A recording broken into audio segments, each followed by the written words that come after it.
এই যে আমরা মানুষ চিনতে ভুল করি, আমরা ভুল মানুষগুলোকে আপন ভাবি, ভুল মানুষগুলোর প্রেমে পড়ে যাই, ভুল মানুষগুলোকে আশা করে ফেলি, ভরসা করে ফেলি, বিশ্বাস করে ফেলি, আর পরবর্তীকালে দেখা যায় যে এই মানুষগুলোই আমাদের সাথে বিশ্বাসঘাতকতা করে। একটা কুকুরকে আপনি 10 দিন খাইয়ে দেখবেন, সারা জীবনটা সে আপনার পায়ের তলায় পড়ে আছে ঋণ শোধ করার জন্য। কিন্তু একটা মানুষকে না 10 দিন কি ভাই 10 বছর খাইয়ে দেখবেন, তার মন পাবেন না। এই যে আপনি সবার কাছে কাঁদছেন, সবার সামনে চোখের জল ফেলছেন, ভাবছেন এরা আপনার প্রতি সহানুভূতিশীল, আপনার দুঃখ কষ্ট নেবে, মোটেই নয়, বরং এরা সুযোগ খুঁজছে। তাই স্ট্রং রাখুন নিজেকে। জীবনে দুঃখ এলে, জীবনে কষ্ট এলে ভেঙে পড়বেন না। স্বয়ং বিধাতার কাছে মনের সমস্ত দুঃখ কষ্টের কথাগুলো জানান, তাতে লাভ আছে। কিন্তু এই জনে জনে সবার কাছে বলতে যাবেন না ভাই, কারণ যেই মানুষটার কাছে আপনি কাঁদবেন, পরবর্তীকালে সেই মানুষটি আপনাকে আরো বেশি কাঁদাবে। আর একটা সত্য কথা বলি শুনুন, জীবনে দুঃখ থাকবে, জীবনে কষ্ট থাকবে, আবার এই জীবনে সুখও থাকবে। যদি দুঃখ জিনিসটা কি এটা উপলব্ধি করতে না পারেন, তাহলে সুখী হবেন কি করে? সুখের মাহাত্ম্য আপনি ফিল করবেন কি করে?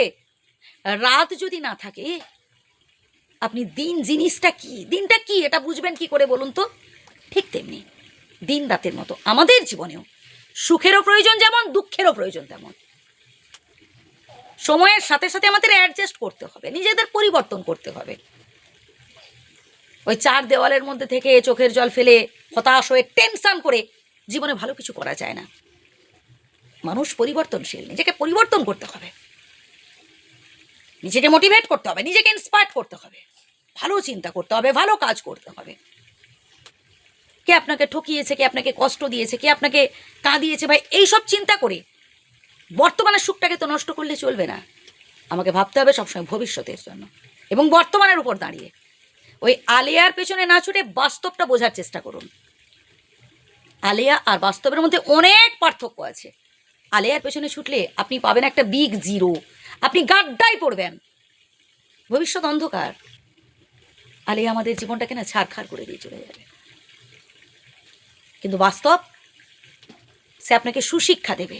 হ্যাঁ, হয়তো আপনি পড়ে যাবেন হোঁচট খেয়ে, হয়তো আপনি ব্যর্থ হলেন, হয়তো আপনি সেই কার্যে অসফল হলেন, তবুও আপনি সেখান থেকে কিছু না কিছু ভালো শিক্ষা অর্জন করতে পারবেন, যেখানে বা যেটার দ্বারা আপনি পরবর্তীকালে এক ধাপ এগোতে পারবেন।